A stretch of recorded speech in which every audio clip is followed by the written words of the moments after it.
Thank you, everybody. Good afternoon. Let me first start by thanking Sabir. What a wonderful organization, and what a wonderful work they do. You guys truly prove that there is no conflict between Christians, Muslims, and Jews, and what we have are real estate issues. It's the truth. If you look at our history proves that Christians, Jews, and Muslims have gotten along more often than not. And your work is a living example of that. So thank you for hosting me today.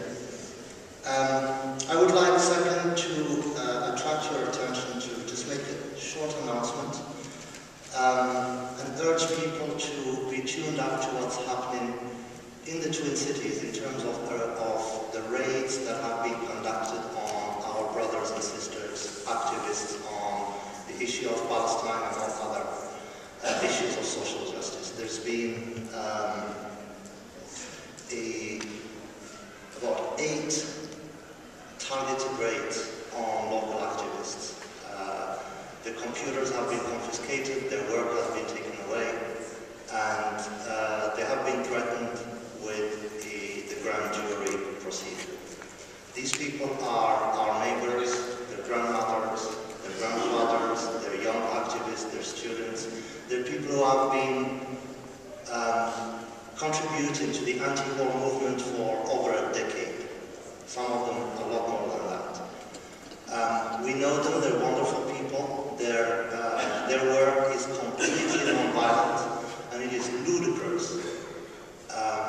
and a complete false accusation that any of these brothers and sisters have been doing work that could be remotely be interpreted as providing material support for terrorist organizations. So please be aware of that and help.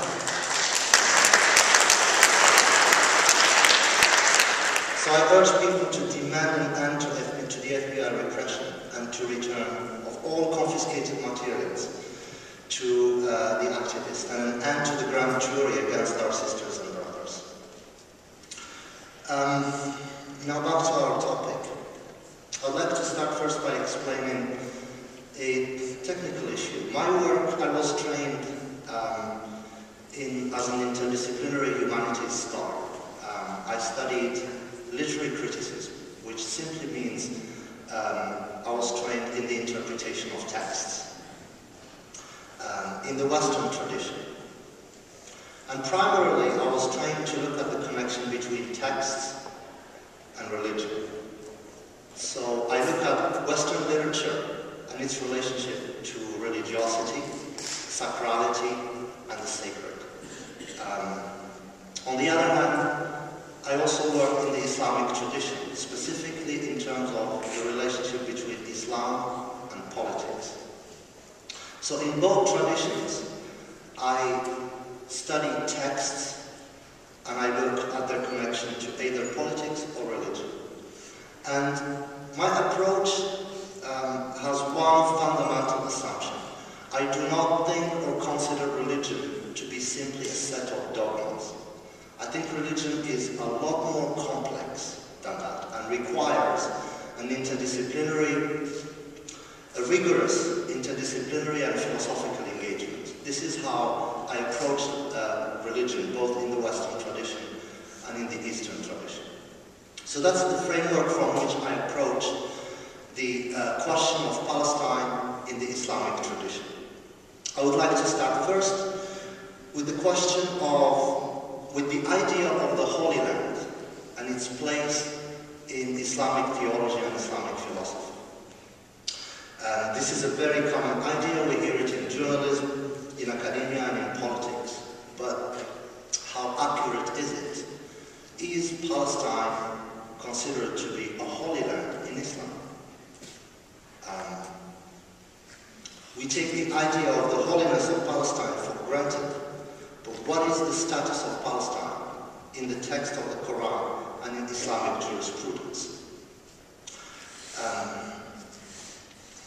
Some Zionist historians and politicians argue that Jerusalem is not holy in Islam and it's not holy for Muslims. Benjamin Netanyahu, for example, speaking to a parliamentary session in Israel, commemorating Israel's capture of Jerusalem, he said, Jerusalem appears 850 times in the Old Testament. And he said that the Quran doesn't even mention it. If you think about it, the argument is silly. My book mentions Jerusalem more than your book. Therefore, I own it. So let me start by doing the Zionists a big favor and tell them unequivocally that Jerusalem and Palestine are not holy in Islam. So here is your cake, you can eat it. Palestine is not holy in Islam for the simple reason that nothing is holy in Islam except Allah, except God. Only God is holy. Very simply put, land ownership in Islam is a secular matter, and the Quran urges the respect of secular contracts and secular norms of land ownership. Can I have slide 1 and 2, please? This is a text from Al-Baqarah, the second surah of the Quran, and it just urges respect for secular norms in terms of land ownership. The Quran says, "O you who believe, when you deal with each other in transactions involving future obligations in a fixed period of time, reduce them to writing.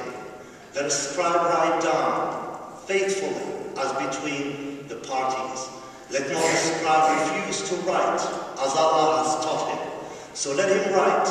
Let him who incurs the liability dictate. But let him fear his Lord Allah and not diminish aught of what he owes.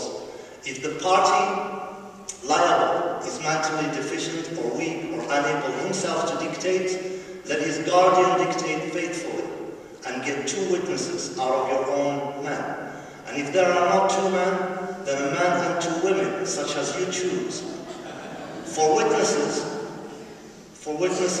so that if one of them errs, the other can remind her. The witnesses should not refuse when they are called on for evidence. Disdain not to reduce to writing your contract for a future period, whether it be small or big.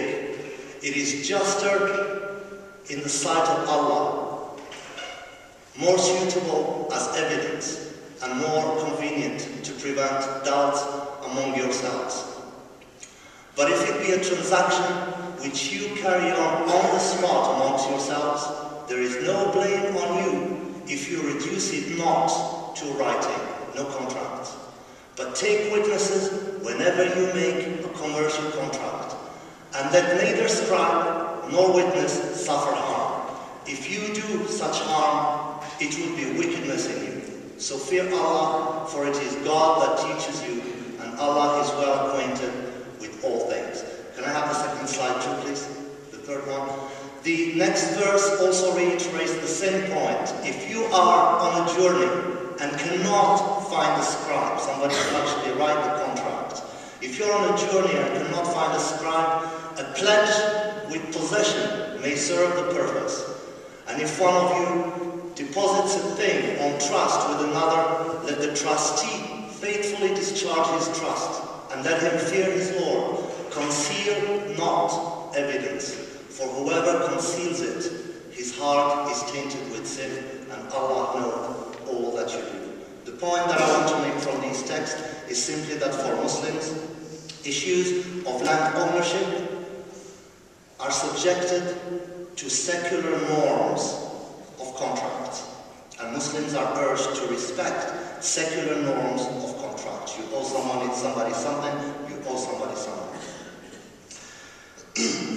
The Quran does not get involved in real estate issues and forbids attributing any characteristics of holiness and sacrality to the creation, whether that creation is land, peoples, or states.